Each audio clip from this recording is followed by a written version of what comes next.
What they gon' remember me by? I put my heart in the grind. I gotta pass the torch. Can't let my legacy die. What they gon' remember me by? I put my heart in the grind. I gotta pass the torch. Can't let my legacy die. Before I'm done, I really hope to leave a legacy. Hope the people that I love will all remember me. I pray that everything I've done, it ain't in vain, man. I just want my family blessed and not in pain. So I'll talk to you tonight about, will we have the willingness? I love that word, willingness. It's used a lot, especially in our demographic of people, because a lot of people think that this is just about willpower. Like the average Joe out there, I'll be talking, let's say, to my barber, or like just some random person about it. And I'm a pretty open book, like, you know, I'm wearing the high on Jesus everywhere. Everyone knows my backstory. They're like, oh, how you doing with everything? And I just, man, sure, I've been going through some craziness, but just staying on track, staying away from everything. And they're like, wow, you must be so strong. You must have a lot of willpower. I just kind of chuckle. I'm like, oh, actually, I don't have willpower. I would have got sober like 15 years ago. I have no willpower. No, what I have is I have a willingness. I have a willingness that was developed from getting this beautiful thing called the gift of desperation and coming to a place where I was just so tired of losing, so tired of the same thing happening over and over again, that I was finally coming into it this time, and I had the willingness to seek out God and ask Him for help every single day in my life. I had the willingness to go to other people to have what I wanted, mentors in my life as a sponsor, and the willingness to ask them for help, and the willingness to take suggestions from people. That's all this is. That's all willingness is, guys. It's defined in the dictionary as the quality or state of being prepared to do something, or readiness. We're prepared. We got the readiness, right? We're ready to do something differently than we've ever done before. That's all this is. Now, I truly believe that if we got real tonight, me and you maybe went in a one-on-one room somewhere and we had a deep discussion with each other, I would care to guess that we could really get into a bunch of different ways that we've been having a really rough time lately. That all this COVID and all this changes that have been going on here lately has affected each of us in a different way, and I bet a lot of us have struggled in different ways in this room. But I'm going to ask us to do some things tonight. I'm going to ask us if we can have the willingness, despite our circumstances, despite what's going on around us, the willingness to change some things in our life.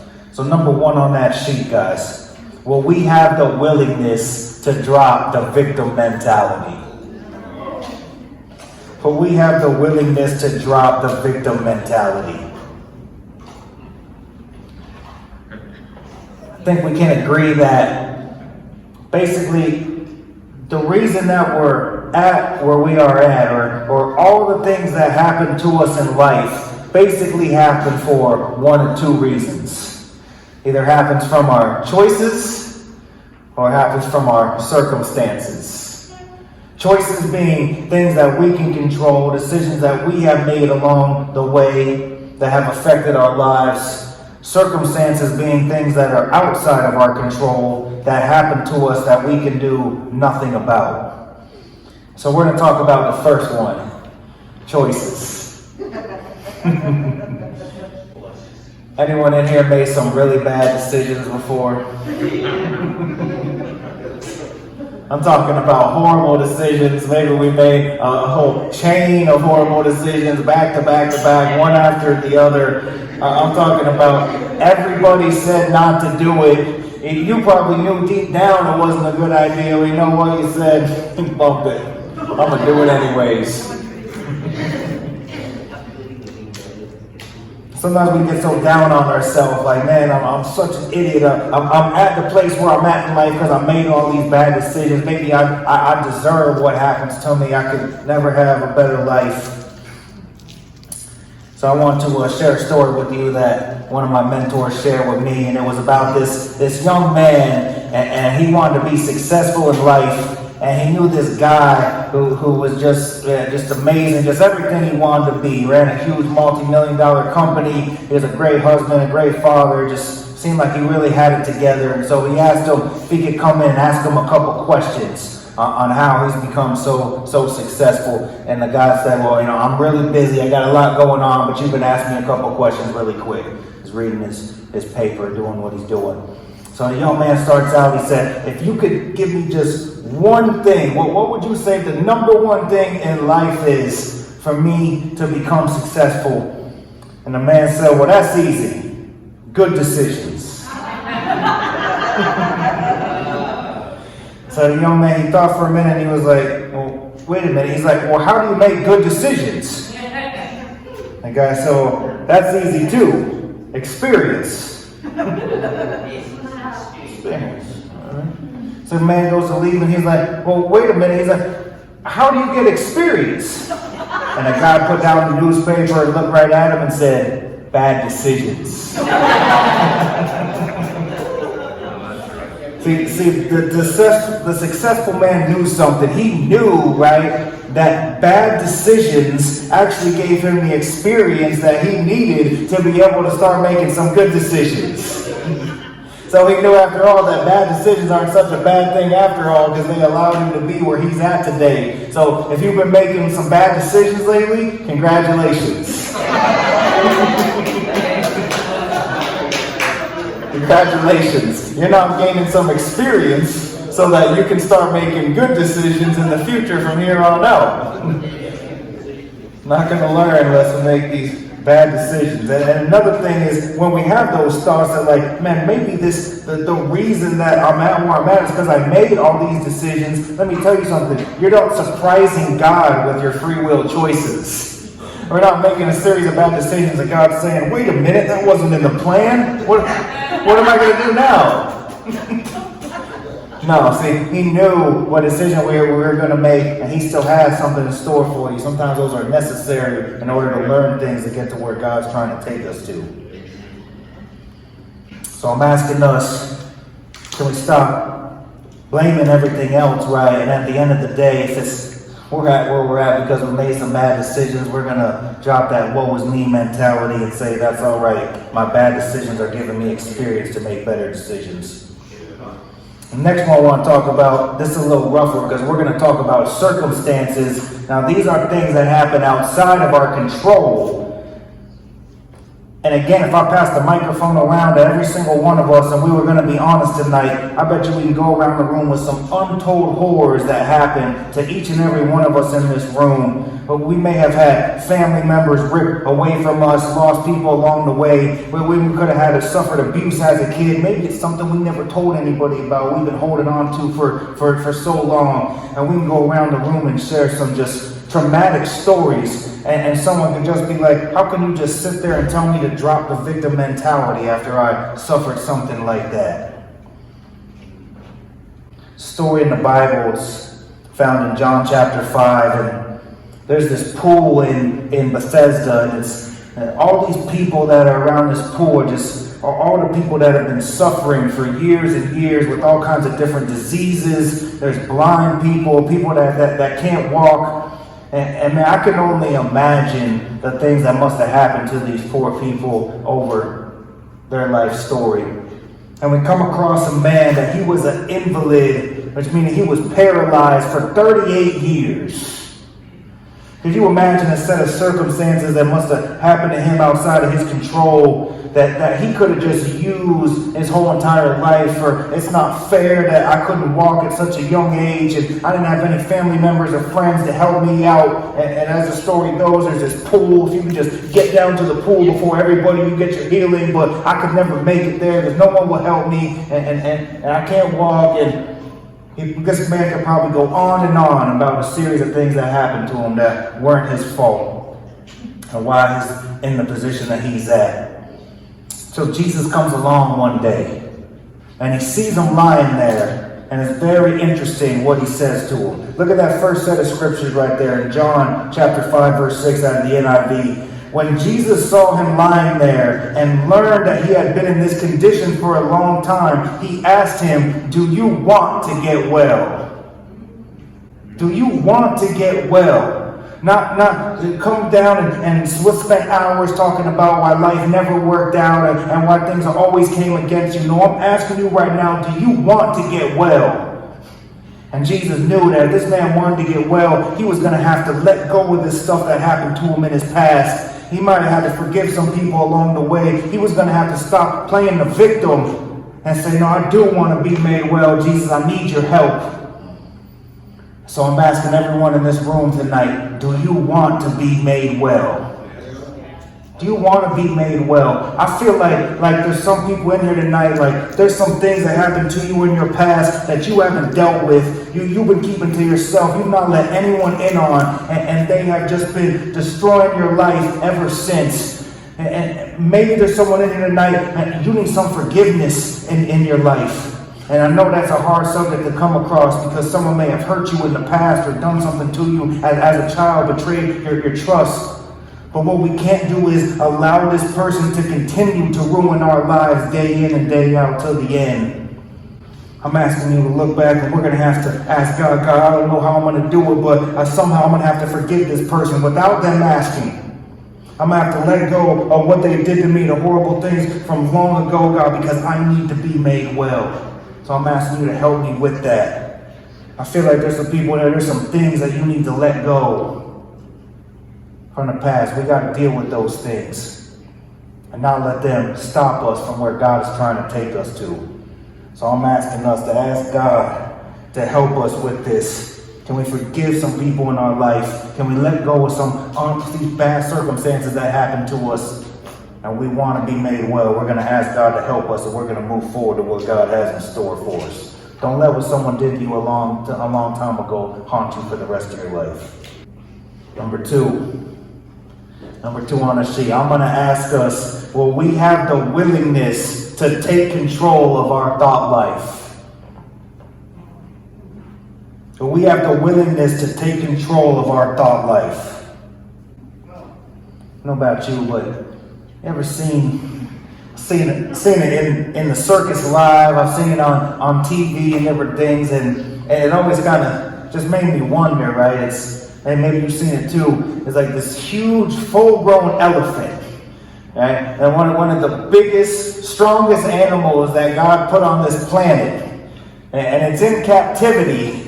And the only thing that's holding it back is a little rope coming off tied to a stake in the ground. And I was like, what is that going to do to this huge elephant? Like, if the elephant wanted to make a move and he was ready for his freedom, like, he could just charge forward, rip that right out of the ground, and just take off through the circus tent and never look back. Why would the elephant be chained to this and almost become a prisoner to this little rope and a stake in the ground? So I did some more research on it, and come to find out that when these elephants are taken into captivity, when they're real young age, right, what do? They put that rope on them, and they put that stake in the ground. But see, that elephant had spirit, and it didn't want to be taken prisoner. So every day, it was trying to get off of that rope. It was trying to pull that stake out. But see, he was just a little baby. He didn't have the strength back then. But he's tried every single day, over and over again, week after week, month after month, and eventually just settled to the fact of, well, I guess I'm not going nowhere. I guess there's no way I'm going to pull this rope out, pull this stake out. I guess I'm going to be a prisoner for life, and just kind of accepted where it was at. And then this thing continued to grow and grow into strength beyond comprehension, but yet the reason why the elephant isn't going anywhere is because the elephant is a prisoner in his own mind. He's allowed his thoughts to tell him that there's no way that I'm going to get this rope out of here because I tried and it never happened. And so in a sense now, his own thoughts is keeping him a prisoner. That's a pretty powerful story right there. Because our own thoughts, a lot of us have been in jail, right? And so you know what's funny? We can come out and be free as a bird, but yet we create a prison for ourselves right here, between our head and our own thought life. Isn't it so funny how we're just like drawn to the negative? It's almost like a moth to the flame sometimes. I'm sure you know what I'm talking about. You probably know the person, right? You ask them, how's everything going, right? And they want to talk to you about the 2 negative things that happened this week instead of the 37 things that went well. Always complaining, always talking about how things never go right and everything that comes against them. Or maybe we're that person. I know it's so easy for me. I fell into this trap so many times. Someone asked, how's it going? I just got almost this tendency to tell you the 2 things that didn't work out this week instead of all the amazing things that God's doing for me. It's so crazy, the power of it. Scientifically, it actually does something different inside of our brains. Right? There's actually more stimulus inside of our brains from talking about negative things than there is from positive things. That's why we're so drawn to it. How are we going to do something different about that? How can we possibly try to change that and take control of our thought life? I love when God gives us specific instructions for things. Look at that second verse on there. Philippians chapter 4, verse 8 out of the NIV says, finally, brothers and sisters, whatever is true, whatever is noble, whatever is right, whatever is pure, whatever is lovely, whatever is admirable, if anything is excellent or praiseworthy, think about such things. I love that when God gives us simple instructions. He didn't say whatever goes wrong or whatever's negative in life or whatever that person did to you, think about that. No, he's saying whatever is true, noble. I love when he adds that. If anything is excellent or praiseworthy, think about such things. I love when God gives us specific instructions. He loves us so much. And sometimes we just don't do what he's suggesting there. And we want to think about all this negative stuff. And then we wonder why we're having such a hard time. And then we come back to God like, why am I going through this? And God's like, I tried to tell you. Just like my daughter Layla, right? I see it coming and I'm like, Layla, don't touch that. Layla, don't touch that. Layla, do not touch that. She comes back 2 minutes later crying. I say, you touched it, didn't you? Yeah. I tried to tell you not to touch it. I love you. I don't want you to have to go through that. Sometimes these instructions, man, are just not easy. Right? If it was easy, everybody would do it. But it is simple, right? And I love it that how are we going to do this? Guys, now we have something to run our thoughts by and see, should I be thinking about this? We have a standard here. So when someone does us wrong and all we're sitting there stewing on it, how could they do this to me? And I can't believe they would try me like that. And then we call up 4 different people and we tell them, they're not going to believe what so-and-so did to me. Oh, wait a minute. That's not right. That's not pure. That's not noble what they did to you. You don't have any business thinking about that. Sitting here thinking about all the things that's going to go wrong. There's no way it's going to work out. We don't have enough money in the bank. I don't know when I'm going to get this job. How is this going to be possible? Oh, wait a minute. That's not excellent or praiseworthy. Right? And so, guys, we got to do something. We got to have the willingness to change our thought life. And I know this is hard what I'm asking you to do. I experience this all the time, but I'm talking about, as someone knows what I'm saying here tonight, and sometimes when we start stewing on something, on how someone did us wrong, or I can't believe this didn't work out, and we just start kicking around in our head over and over again, it can make us physically ill. It can make us sick to our stomach, right? And so, guys, we got to say, sometimes I got to start thinking about something different. Now, hold on 1 second. I can do all things through Christ who strengthens me. If God be for us, who can be against us? I got to start thinking of something positive, Lord. It might not be working out now. I don't know why these people are coming against me, but you must have something better for me, Lord. I'm going to focus on that. I'm going to throw you up a little prayer here because I need you. We got to start filling our heads with something differently, guys, and we start getting drawn to that negative. Third thing on here. This one's good. Will we have the willingness to bloom where we are planted? I want to share a story with you. It's found in Matthew chapter 25. And there's this parable that Jesus used to teach. And the story goes like this. There's this master and he's got a few servants, and he plans on going away for a trip. And so he tells the guys, he's like, look, I'm going to give each of you something special. You know, I'm not going to get the same amount. Well, I'm going to give it to you each according to what you can do, right? I'm going to give it to you, and I want you to see what you can do with it. I'm going to give you an opportunity here to see if you can make the most out of what I give you right now. And then I'm going to check in with you when I come back and see how you did. So the first one comes across, he gives him 5 bags of gold. Right? Says, go out and do what you can with it. Next servant comes up, he gives him 3 bags of gold. Not as much as the other one, right? But he still gave him a gift. He still gave him knew he had some talents. Right? And finally the third one came by, and he said, I'm going to give you 1 bag of gold. Right? It doesn't mean you're less or not as good as that other person with 5, right? I'm still giving you something. I want you to do the best you can with what I gave you. And I'm going to come back and see what happened. So the master comes back. And of course, if you know the story, the first one comes back, the 5 bags of gold. He said, Master, I did everything I could with what you gave me. I invested it well. And not only do I got the 5 bags, but I got 5 more on top of that. And he said, oh yeah. Well done, thou good and faithful servant, right? The next one goes back, Master, right? I had 3, not quite as much, right? But I did everything I could with it and put it to good use. And not only did I get you the 3, but I came back with 3 more.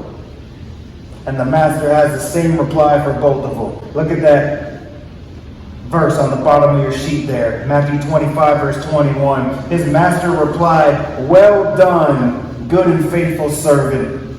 You have been faithful with a few things. Now I will put you in charge of many things. Come and share your master's happiness.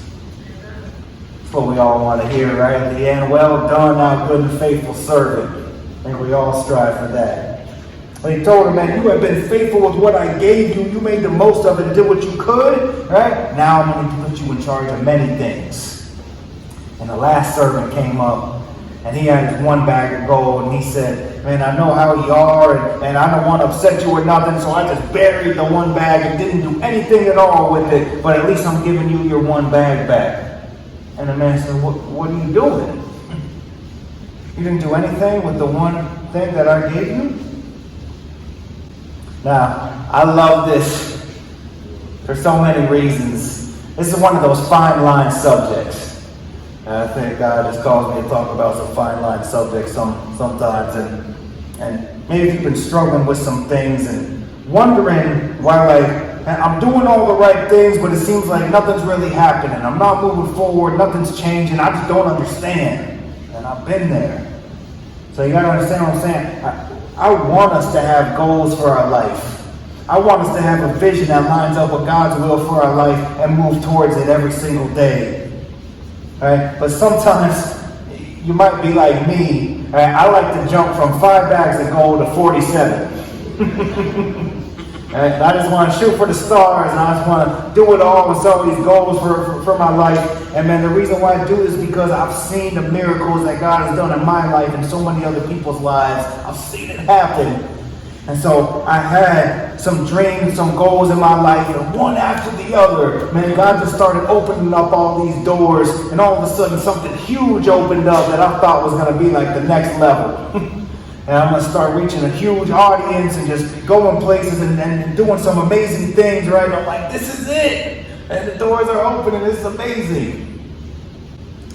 And then suddenly, I started having some setbacks in both my organizations, and all these things started going wrong left and right. And I'm like, man, why is all this stuff happening now? I thought everything was so put together well.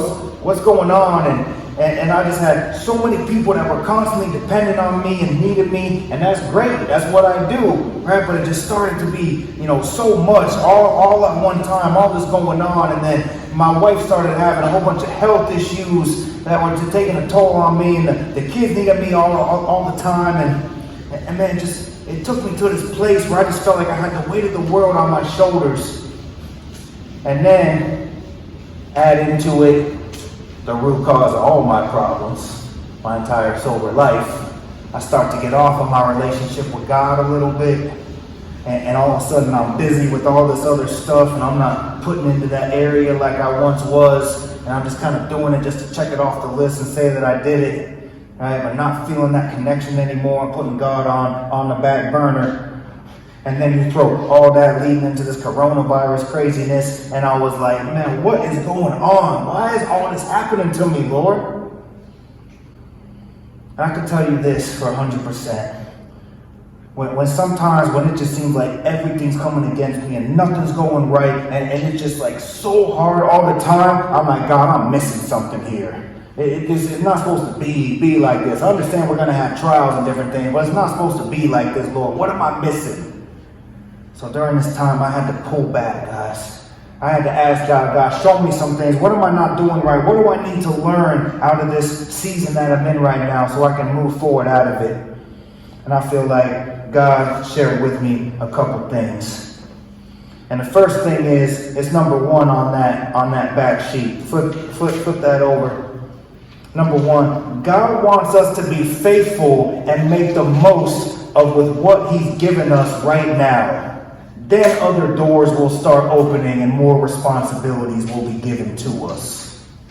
And I felt like God was talking to me in that situation when I thought it was supposed to be all this stuff. I feel like God telling me, listen, I told you to be faithful with a few, right? And then I'm going to start opening some more doors for you on the back end. I don't need you to do all that stuff right now. I gave you 4 souls at your house that need you every single day.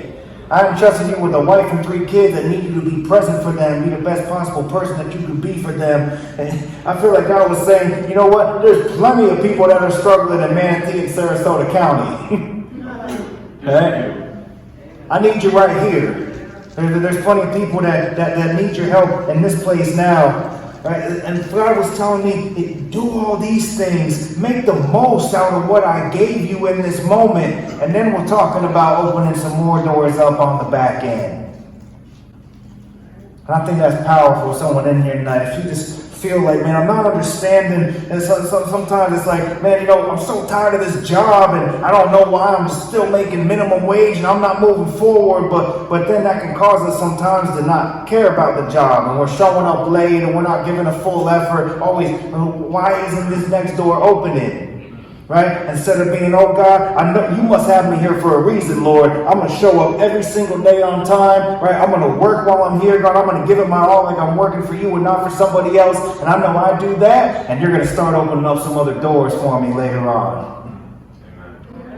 God, I don't feel like I'm being used. I don't feel like there's a purpose for myself. I'm not really helping a large amount of people. And I don't feel like I'm doing anything productive. Maybe God's trying to say, you know what? I put a couple people in your path right now that I need you to be a light for. And I need you to work on yourself every day and be there as an example for them and a help to them. Start helping a couple people that I put around you, and then we'll start talking about some more doors opening up for us on the back end. I believe that God's asking us to bloom where we're planted, guys. God has us right where we are in this exact moment for a reason. If we can do the best we can with it and be faithful to that, God is going to start opening some more doors up later on. And finally, the second thing, and this is near and dear to my heart because I've suffered with this so many times in sobriety, guys. God was telling me, Justin, you're not having peace through the process, brother. That's number 2 on the sheet, guys. God wants us to have peace in the process. This is powerful. How are we going to have that, Lord? How can we have peace, right, when all these things are going on? We're shooting for the stars and we think that life is just some goal that I'm going to hit and then everything's going to be great. But yeah, we're upset and losing our peace the whole entire way there. And this is what God says about peace, guys. Look at that last scripture, Philippians 4:6-7 at the NIV. God said, do not be anxious about anything, but in every situation, by prayer and petition, with thanksgiving, present your request to God, and the peace of God, which transcends all understanding, will guard your hearts and your minds in Christ Jesus. I love again when God gives us specific instructions for something. How can we have peace in our life? God's saying, I don't need you to be worrying, right? In every situation and everything that happens, we're to go to God with prayer. with thanksgiving, thanking him for the things that he's done in our life.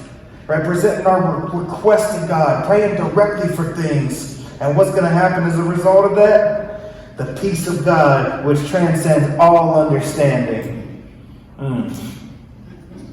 Somebody in here knows what I'm talking about. When you come to that place spiritually, and it's just so amazing, you just feel this peace over you that you just can't even explain. Things are going wrong left and right, but you know God's with you, and you're just taking it like a champ, and it's just an amazing feeling. I've been there a few times, and there is no drug like it, I can rest assure you. No drug like it. So you gotta understand, I'm all for us hitting goals. I'm all for us moving forward. I believe that God has something bigger and better than where we're at this current moment. Right? But hear me when I say this. I've hit a lot of goals, and God has allowed me to. He opened so many doors for me, man. I can't even explain to you guys right now. And let me tell you something. I could have everything a man could ever want. I could have a great wife and my kids back and my career, and we can go on and on. Right? But if I don't have my serenity, it's not a fun place to be. It's not a fun place to be. I think all of us in this room, we spent way too much time being miserable while we were back out there. I don't think any of us are trying to be miserable while we're sober. Right? And so, guys, I believe that we need to get this peace in our life. How are we going to do that? How are we going to have peace through the process? We got to stay connected. All of us in our pockets, we got this amazing piece of technology in our cell phone. We can access this invisible Wi-Fi that's going around and have access to worldwide data at any time, FaceTime, email, text. We can reach anybody in this world with just a press of a button. But don't plug that thing in for 24 hours, and what can it do? Nothing. Nothing. It's the same for us, guys. I believe everyone in this room, you got so much potential. God's created you to do so many amazing things. Yeah? But if we don't plug into the source and get recharged every single day, what are we going to be able to do? Nothing. And that's where that peace comes from, guys. And what I love about God is he's not standing there with a rule book or trying to make us feel bad. Right? If you disconnected lately and you're not feeling that connection, that's okay. Just reconnect back in. Maybe someone in this room, right, you haven't felt it in a while, and cry out to God. Do what the verse says and bring your request and say, God, I haven't been feeling you lately. I just feel like me and you are so distant. I haven't really felt anything in my life. God, show up. Give me a sign. Please just bring me that peace and serenity. God, help me to stay away from a drink and a drug every day. I need you. Pray a prayer like that from the bottom of your heart. And watch, you're going to feel something off it. You're going to start to feel that power of God. We're going to start to feel that reconnection with Him. And that's when we're going to have peace in our life that transcends any understanding. I love that, guys. So let's have the willingness to drop the victim mentality. Let's walk out of here tonight. Let's have the willingness to take control of our thought life, and we start going negative and start replacing those thoughts inside of our head. Let's have the willingness to bloom where we're planted. God has us here for a reason. I'm going to be faithful in where God has me now, and I know He's going to keep opening doors for me. And let's have peace through the process, guys. Let's have fun on the way there. Let's seek God out daily, every single day, and get that peace in our life. I promise you, what I was looking for in drugs and alcohol my whole entire life, I found in that one-on-one relationship with God. It is amazing.